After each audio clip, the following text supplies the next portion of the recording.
অসংখ্য ধন্যবাদ নাহিদ ইসলামকে। আমি একটি কথা বলতে চাই, শুধু ঢাকা বিশ্ববিদ্যালয় নয়, পুরো বাংলাদেশের যত কলেজ ও বিশ্ববিদ্যালয় রয়েছে সেই সকল বিশ্ববিদ্যালয়ের সম্মানিত শিক্ষক বৃন্দকে উদ্দেশ্য করে, দেখুন, আপনারা যখন আপনাদের পেনশন স্কিমকে সামনে রেখে ক্লাস বর্জন কর্মসূচি ঘোষণা দিয়েছেন, ছাত্ররা কিন্তু জোর করে ক্লাসে গিয়ে বসে থাকেনি।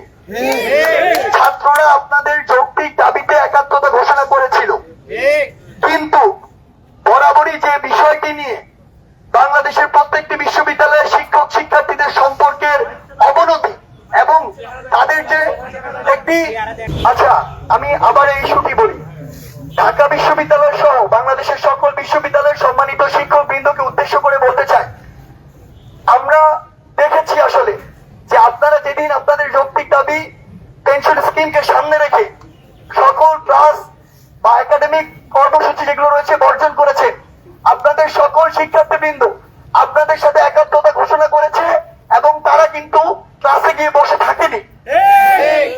এখন আপনাদের সময় এসেছে এটি প্রমাণ করা যে যেই শিক্ষার্থীরা আপনাদের যৌক্তিক দাবিতে আপনাদের প্রতি, আপনাদের রায়ের প্রতি শ্রদ্ধা প্রদর্শন করেছে, তাদের যৌক্তিক দাবিতে আপনারা কতটুকু তাদের পাশে থাকেন।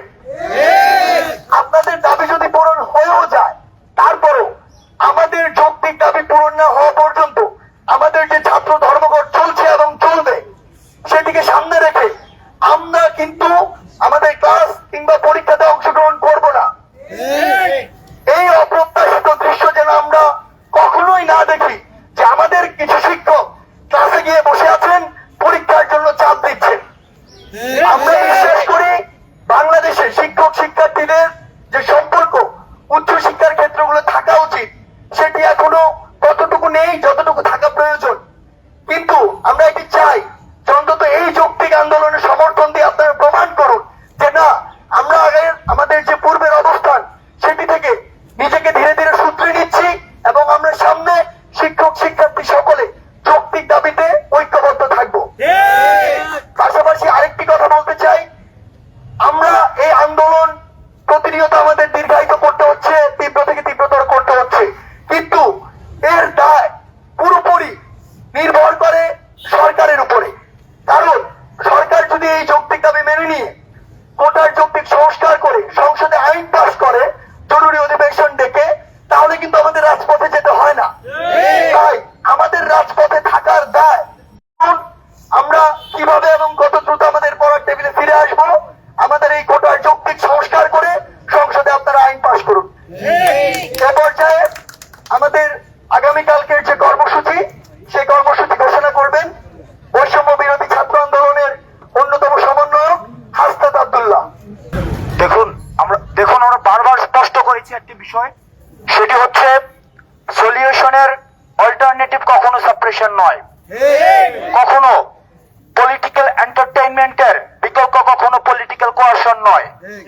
কিন্তু আমরা বারবার দেখেছি সরকার আমাদের এই ইস্যুটিতে সলিউশনের বিকল্প হিসেবে সাপ্রেশনকে বেছে নিচ্ছেন।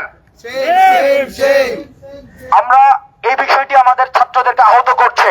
তারা আমাদের রাজনৈতিক চশমা দিয়ে আমাদেরকে অ্যাসেসমেন্ট দিচ্ছে, তারা আমাদের পলিটিক্যাল ফ্রেমওয়ার্কের ছকে ফেলে আমাদের রাজনৈতিক ক্যারেক্টার অ্যাসাসিনেশন করছে, যে আমরা আমাদের সাধারণ ছাত্রদেরকে আমাদের আহত করে।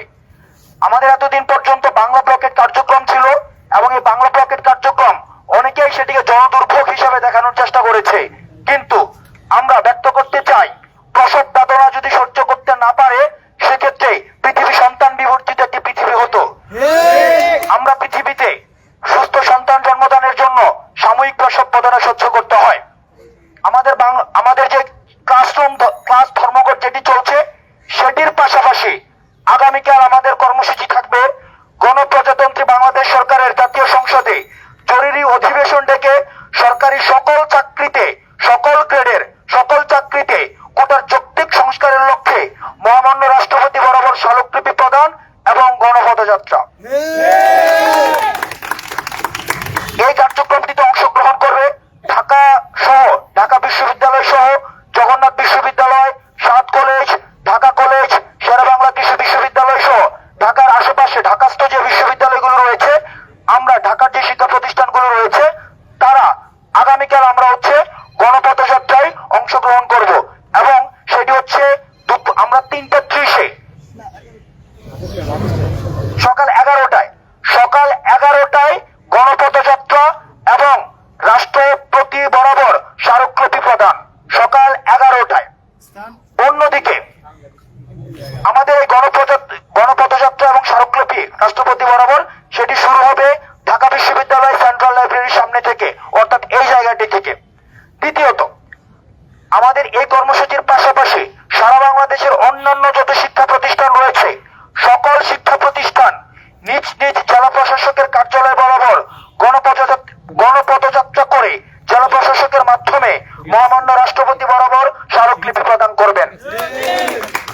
অর্থাৎ আমাদেরকে যে রাজপথে বারবার ফেলে দেওয়া হচ্ছে, আমাদেরকে রাজপথে থেকে যেতে বাধ্য করা হচ্ছে, আমরা ছাত্ররা লজিক্যাল এন্ড কনস্ট্রাকটিভ সলিউশনের জন্য যতগুলো পথ প্রয়োজন আমরা ছাত্ররা সেই পথগুলো অবলম্বন করব।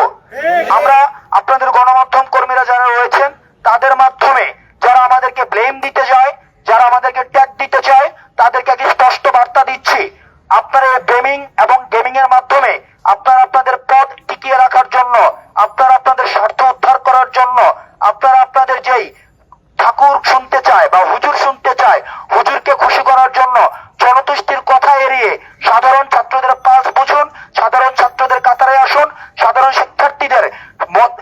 শিক্ষার্থীদের মতের প্রতিফলন ঘটিয়ে আমাদের দাবির সাথে একাত্মতা করে আমরা চাই আপনারা কোয়ারশনের পরিবর্তে এন্টারটেইনমেন্টের পথ বেছে নেবেন, সাপ্রেশনের পরিবর্তে সলিউশনের পথ বেছে নেবেন। যারা গণমাধ্যম কর্মীরা এসেছেন আজকে আমাদের সংবাদ প্রেস কনফারেন্সে, আপনাদের যদি কোনো প্রশ্ন থাকে সেক্ষেত্রে আমাদেরকে করতে পারেন। দেখুন, এতদিন পর্যন্ত আমাদের সাথে পিলু পাসিং খেলেছে, পিলু পাসিং অর্থাৎ হাইকোর্ট আমাদেরকে সরকার আমাদেরকে দেখিয়েছে হাইকোর্ট, আর আমরা আন্দোলনের শুরু থেকে আমরা সরকারকে অ্যাড্রেস করেছি যে এই দাবিটি সরকারের কাছে হচ্ছে সলিউশনেবল, অর্থাৎ সরকার চাইলে সলিউশন দিতে পারে। এবং এই বিষয়টি স্পষ্ট দিবালোকের মতো স্পষ্ট হয়ে গিয়েছে গতকাল হাইকোর্ট যখন একটি রায় দিয়েছে। গতকাল হাইকোর্ট একটি রায় বলেছে যে this judgement will not impose any bar to the respondents if they increase or decrease the existing quota proportion। আমি প্যারাফ্রেজ করেছি, এক্সাক্ট কোট করি নাই। অর্থাৎ রেসপন্ডেন্টস অর্থাৎ রাষ্ট্রপক্ষ অথবা সরকার যদি চায় তারা এক্সিস্টিং যে কোটা সিস্টেমটা রয়েছে 5টি কোটা রেখে এই 5টি কোটার অনুপাতকে তারা চাইলে সেটাকে ইনক্রিজ করতে পারবে, তারা ডিক্রিজ করতে পারবে, অর্থাৎ তারা পরিমার্জন করতে পারে, পরিবর্তন করতে পারে। অর্থাৎ এই পূর্ণাঙ্গ দায়িত্ব হচ্ছে সরকারের। অর্থাৎ হাইকোর্ট এই বলটি সরকারকে দিয়ে দিয়েছে, অর্থাৎ এখন বলটি হচ্ছে সরকারের কোর্টে। সরকার চাইলেই পরিবর্তন এবং পরিমার্জন করতে পারে। সুতরাং আমরা যারা নীতি নির্ধারক পর্যায়ে রয়েছে আমরা তাদেরকে বিনয়ের সাথে আমরা বলতে চাই, দেখুন এই সমস্যাটিকে আপনারা ঝুলিয়ে রাখবেন না, আপনারা আমাদেরকে রাস্তায় রাখবেন না, আমরা টেবিলে ফিরতে চাই। এটি একটি constructive, comprehensive and logical solution আমরা চাই as soon as possible।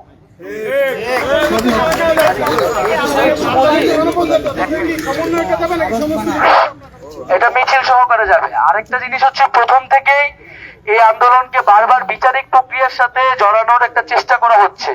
বারবার আমাদেরকে বলা হচ্ছে আমরা কেন আদালতে যাচ্ছি না। এ বিষয়ে কিন্তু আমরা বারবার স্পষ্ট বার্তা দিয়েছি যে আদালতে যে বিষয়টি এখন বিচারাধীন সেটি হচ্ছে 2018 সালে নির্বাহী বিভাগ কর্তৃক জারিকৃত পরিপত্র।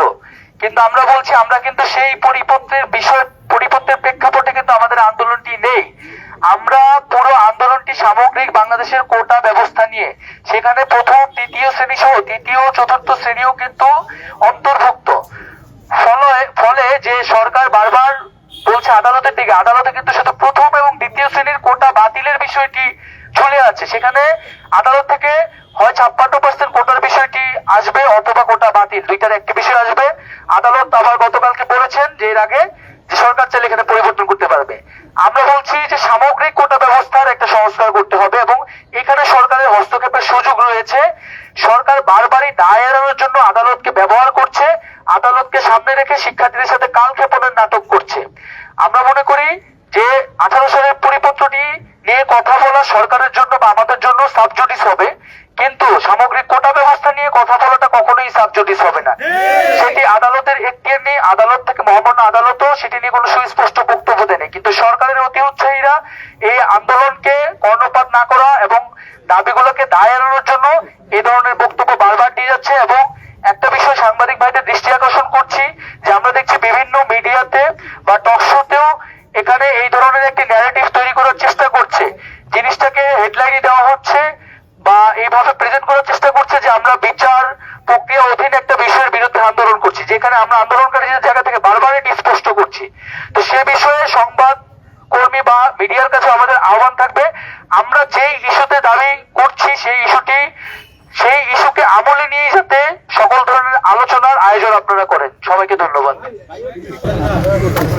আমাদের এই আন্দোলন কিন্তু আমরা যে 1 জুলাই থেকে শুরু করেছি, আপনারা কিন্তু দেখেছেন এই আন্দোলনের জোয়ার কিন্তু কমেনি, বরং এই জোয়ার কিন্তু ক্রমে ক্রমে বাড়ছে।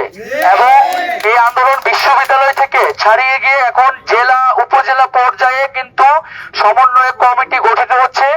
স্কুল কলেজের শিক্ষার্থীরাও এই আন্দোলনে একাত্মতা প্রকাশ এবং অংশগ্রহণের জন্য আগ্রহ প্রকাশ করছে।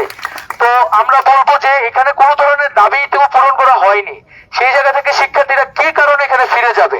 আদালত 18 সালের পরিপত্রের প্রেক্ষিতে একটি কথা বলেছে, সেটিও একটি সাময়িক অবস্থার জন্য, 4 সপ্তাহ পর আমরা জানি না আবার কি হবে। ফলে শিক্ষার্থীরা কিন্তু এত বোকা নয় যে শিক্ষার্থীদের সাথে একটা বোলা ঝোলানো হবে আবার শিক্ষার্থীরা ঘরে ফিরে যাবে। শিক্ষার্থীরা এই আন্দোলন সফল করার জন্য রাজপথে আছে, এই আন্দোলন সফল করে শিক্ষার্থীরা যাবে। এবং আমরা মনে করি ছাত্র সংগঠনের যে কাজ, যে শিক্ষার্থীদের যৌক্তিক আন্দোলনে তাকে সহায়তা করা, তাদের পাশে থাকা। আমরা দেখেছি যে যেই সংগঠনের কথা আপনারা বললেন, আন্দোলনের শুরুতে তাদের কোনো খোঁজ খবর ছিল না, এখন যখন আন্দোলন একটা সফলতার দিকে যাচ্ছে তখন তারা নানাভাবে এই আন্দোলনে অন্তর্ভুক্ত হওয়ার, এর পক্ষে বা বিপক্ষে অবস্থান নেওয়ার চেষ্টা করছে। আমরা বলবো যে সকল ছাত্র সংগঠনকে দায়িত্বশীল আচরণ করার জন্য এবং শিক্ষার্থীদের পাশে যৌক্তিক আন্দোলনের পাশে থাকার জন্য। এই আন্দোলনের বিরোধিতা করলে শিক্ষার্থীরাও কিন্তু সেই সংগঠন বা সেই ধরনের শক্তিকে প্রত্যাখ্যান করবে। দেখুন, আমরা আমাদের 1 দফা দাবিতে আমরা স্পষ্ট করেছি, আমরা 5% আমরা যৌক্তিক মনে করছি। আবার প্রশ্ন আসছে কোন কোন কোটা থাকতে পারে, সেই জায়গায় আমরা 3টি কোটার কথা বলেছি। 1 নম্বর কোটা হচ্ছে ক্ষুদ্র নিগোষ্ঠী কোটা, 2 নম্বর কোটা হচ্ছে প্রতিবন্ধী কোটা, 3 নম্বর কোটা হচ্ছে মুক্তিযোদ্ধাদের সন্তানদের পর্যন্ত কোটা। এই জায়গায় একটা মিডিয়া মিস ইন্টারপ্রিটেশনের সুযোগ থাকে, হয়তো এটা আমাদের কমিউনিকেশনের ঘাটতির কারণে। সেটা হচ্ছে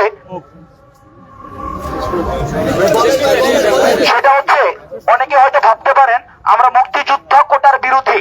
আমরা স্পষ্ট করছি, পুনরাবৃত্ত করছি, আমরা রিইনস্টেট করছি, আমরা মুক্তিযুদ্ধ কোটার বিরোধী না। কিন্তু মুক্তিযোদ্ধাদের নাতিপুতিদের জন্য যে কোটাটা রয়েছে, যে অর্থাৎ এই কোটাটাকে যদি আমরা বৃহৎ অর্থে বলতে পারি, সেটা হচ্ছে পোষ্য কোটা। এই পোষ্য কোটা বিরোধী। এখন আমরা এই 5% কোটা এখন আলোচনার মধ্য দিয়ে লজিক্যালি গভর্নমেন্টের যদি কোনো রিসার্চ বেসড এভিডেন্স